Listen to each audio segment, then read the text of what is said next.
பருப்பு காப்பி. இப்போ சாம்பார் சாதம் தான் இன்றைக்கி பண்ண போகிறோம். இதுக்கு அரிசி 2 டம்ளர், பருப்பு 1 டம்ளர் எடுத்துருக்கேன்.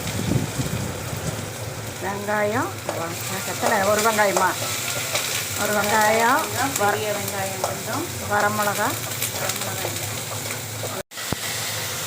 இப்போ 2 தக்காளி போட்டிருக்கு. இதை வதக்கிக்கலாம்.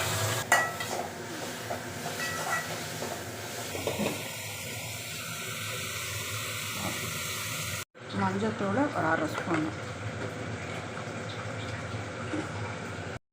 காய் வேகிற அளவுக்கு உப்பு போட்டுக்கணும். தண்ணி வந்து வேறு 3 டம்ளர் தண்ணி ஊற்றிருக்கு. இதெல்லாம் நல்லா வெந்ததுக்கப்புறம் பார்க்கலாம். இப்போ 4 விசில் விடணும்.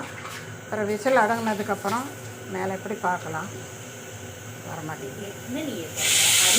ஊற்றிக்கணும். இப்போ காயெல்லாம் வந்துடுச்சு. பொடி தண்ணி ஊற்றிக்கலாம். கொத்தமல்லி தழை கொஞ்சம் போட்டுக்கலாம். இப்போ வெல்லம் கொஞ்சம் போட்டுக்கலாம். இப்போ காயை போட்டு கிளறிட்டால் சுவையான சாம்பார் சாதம் ரெடி. அரிசி பருப்பு சாதத்துக்கு வத்தல் வறுத்துருக்குறோம். இந்த சாதத்துக்கு, சாம்பார் சாதத்துக்கு ரொம்ப சுவையாக இருக்கும். நீங்களும் பண்ணி பார்த்துட்டு லைக் பண்ணி ஷேர் பண்ணுங்கள்.